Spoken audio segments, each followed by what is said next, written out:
we are going to see now so many leaks in the dike that has held back the truth for so many, literally millennia, that as we come into the, I would say, the fullness of the biblical last days being shown in living color for us all, the idea is simply this, that the greatest cover-up and cover-over of history, they're coming apart at the seams. And so I believe that it will be God's initiative to reveal all of the hidden works of darkness, not the enemy using the hidden works of darkness to destroy God's people. And, I want to deal with something right out of the box on this, too. The reason this whole thing about giants is so important is because God guaranteed in Genesis that, basically the seed of man would conquer the seed of the serpent.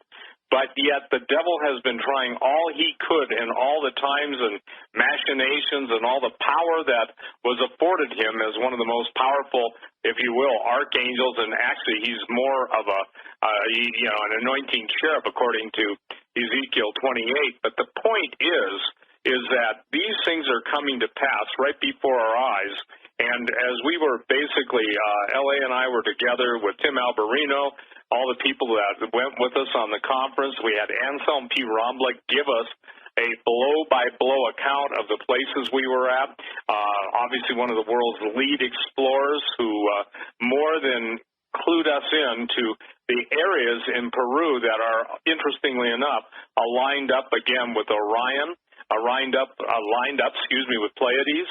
And so what's happening is everyone's worried about, or not worried, but saying to me in my email, I'm sure you're getting it, Doug, L.A., I'll turn it over to you, L.A., in a second, the fact that, what do you think of the alignment that's coming in September? What do you think of the eclipse that's coming the 21st?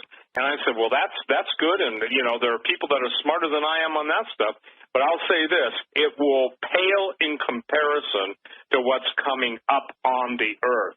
Because you're going to have a synchronicity or a corresponding set of releases that are going to be in the heavens, on earth, and not only earthquakes, but disruptions. And if my emails and their increasing panic, now I'm talking about Christians. I know that no Christian should panic.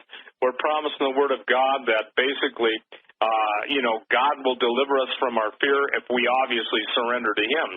But fear is coming upon the earth because Jesus said, men's hearts failing them for fear for looking after those things coming upon the earth, and that's up on the earth.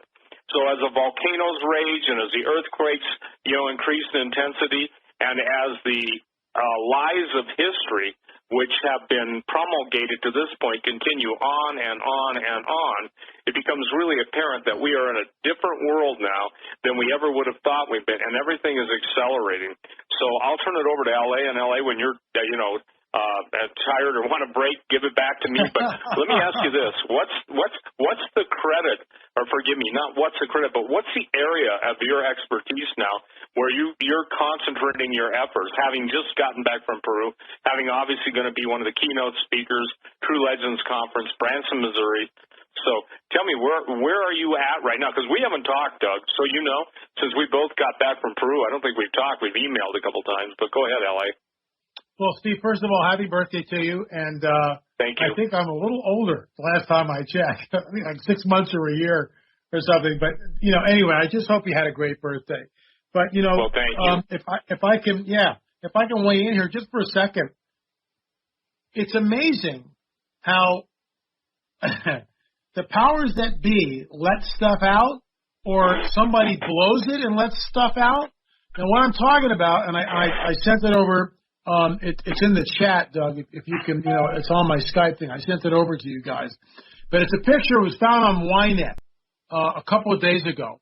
And it's a typical archaeological picture. There's a skeleton that they uncovered, and it seems to be a Canaanite, yada, yada, yada. Thing's got 6 fingers. It's got 6 fingers. The skeleton, plain as day, just like I found on Catalina, it's got 6 fingers. Now, normally what happens, just like at Catalina Island, when I discovered that cache of records, it had already been picked through. Archaeologists, anthropologists, researchers had already gone in there. They had taken all these photographs. Everything was cataloged in, with Glidden Photos, Catalina, Glidden Photos, San Miguel. These are the Channel Islands right outside of Los Angeles, the California coast. So everything was It wasn't like I was opening up a trunk and examining everything. Well, that wasn't the case. Everything had been picked over. And what amazed me is within 2 hours, I was finding anomalous, and I mean that, underline that, and italicize it, photographs that shouldn't be there. Elongated skulls, 6 fingers, the 2 skulls, just under.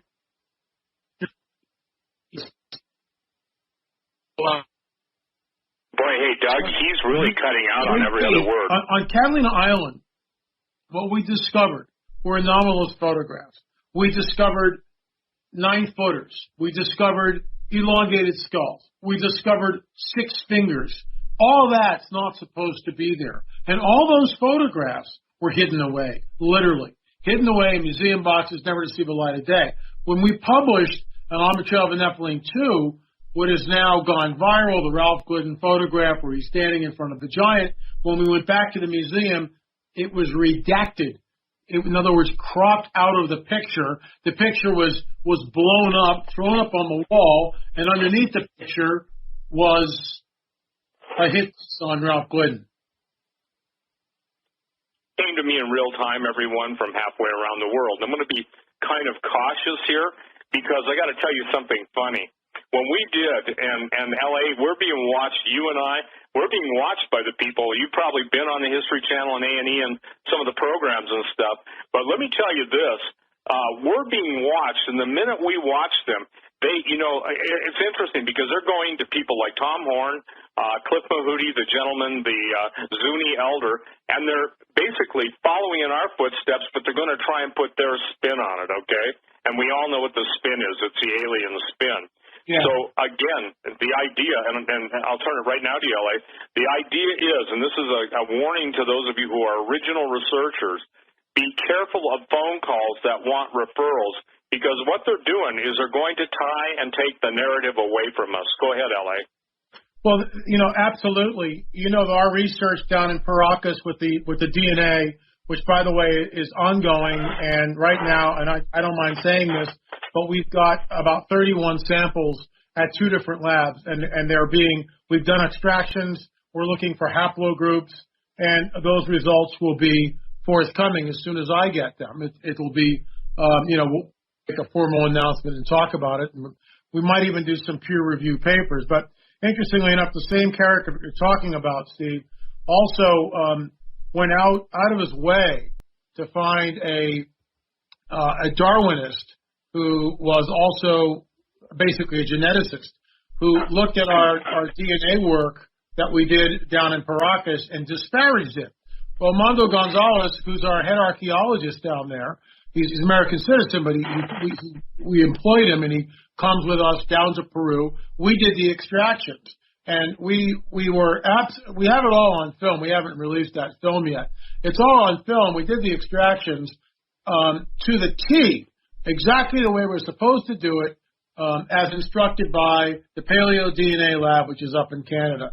And what's amazing, this woman writes a hit piece, and this guy that was on Coast to Coast, I won't mention his name either, goes out of his way to disparage not only your work but my work.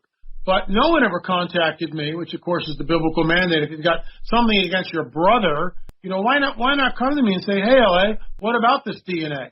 And I can tell you, and I can show you from different labs that the haplogroups, first of all, are Middle Eastern and European. That rewrites history, if it holds. So far, we've got 6 samples that are European or Middle Eastern ancestry, which goes against the Darwinian paradigm.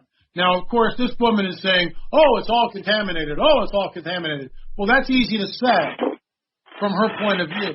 It's very easy to say, well, it was all contaminated. But how does she know it was contaminated? And why do we keep getting the same results over and over and over again? And so it was just a blatant hit piece. And, of course, Mondo Gonzalez wrote this very, very fair rebuttal, which I posted. And it's been crickets ever since. It makes me wonder why someone like this would go on Coast to Coast and insist that there's nothing over 7 feet, and yet I've got photographic proof of just under 9 feet out on Catalina Island. And this is exactly what Glidden said. This is why I went out there and I tracked it down, because I got wind of a story that was published in the Los Angeles Times, where Glidden talked about a race of giants that he was beginning to uncover out on Catalina. And it made the front page of the LA Times circa 1919 and 1921. And by going out to Catalina, and which took, by the way, 6 months to gain access to the archives, but when I got out there were the photographs. And you say not only the giant skeleton, but the elongated skulls are there. The 6 fingers are there. And you can't, people go, oh, it's cradle headboarded LA.